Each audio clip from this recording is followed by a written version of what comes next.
width of central maximum कितना निकाले थे हम पहले? width of central maximum is lambda by a minus lambda by a, यही होगा नहीं है? width of central maximum जो निकाले एंगुलर डिस्प्लेसमेंट मतलब theta n minus theta n minus 1 भी लिख सकते हैं, या ऐसे सीधा लिखो lambda by A minus lambda by, तो दैट इज 2 लैम्डा बाई ए। और सेकेंडरी मैक्सिमम की जब निकालेंगे width of secondary maximum, width of secondary maximum क्या बनेगा कि देखो वहां से ऐसे कंडीशन क्या था इसमें कि थीटा 2 माइनस थीटा 1 निकालेंगे, theta 2 is 2 lambda by A minus of lambda by A, that is lambda by A. Means कि width of central maximum is double to that of the width of secondary maximum. Clear? आई बात समझ में? अब इसकी intensity भी कम होती जा रही है, देख रहे हैं कि इसकी इंटेंसिटी रेगुलरली डिक्रीजिंग और कुछ के बाद खत्म हो जाएगा। बहुत ज्यादा फ्रिंजेस नहीं बनते, जैसे इंटरफेरेंस बहुत ज्यादा फ्रिंजेस बनते हैं, इसे बहुत ज्यादा फ्रिंजेस नहीं बनते, तो इसकी इंटेंसिटी रेगुलरली डिक्रीज हो रही है। क्यों डिक्रीज हो रही है? तो देखो क्या है, सेंट्रल मैक्सिमम के लिए हमने विड्थ को 2 इक्वल पार्ट्स में डिवाइड किए थे। सेंट्रल मैक्सिमम के लिए यही किए थे ना, सेंट्रल मैक्सिमम के लिए हमने विड्थ को 2 इक्वल पार्ट में डिवाइड किए थे। फर्स्ट सेकेंडरी मैक्सिमा के लिए 3 इक्वल पार्ट्स में किए थे, जो lambda by 2 lambda by 2 lambda by 2 में आता था। जैसे मैंने एग्जांपल में बताया था तुम्हें कि पहले अगर मान लो हमारे पास 100 अगर पॉइंट्स अगर हैं, तो फर्स्ट टाइम हमने उसको 50-50 में किए।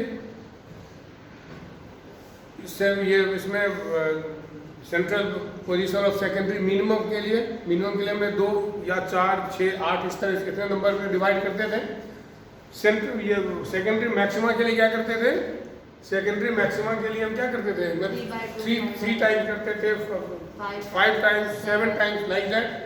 तो पहले मान लो अगर मान लो एग्जाम्पल हम लेते हैं 100 पॉइंट्स के लिए, जो स्लीट के ऊपर 100 पॉइंट्स हैं, पहले हमने कितने किए? 3 इक्वल पार्ट्स में 33 ईच फॉर एग्जाम्पल।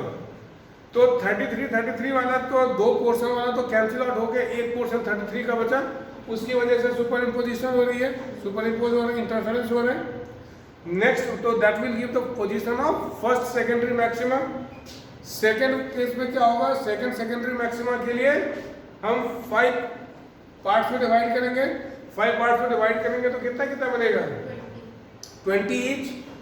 तो 5 टाइम्स है तो 4 टाइम्स जो हमारा 20 ईच है वो तो कैंसिल आउट हो जाएगा, एक ही पार्ट बचा हमारा 20 का।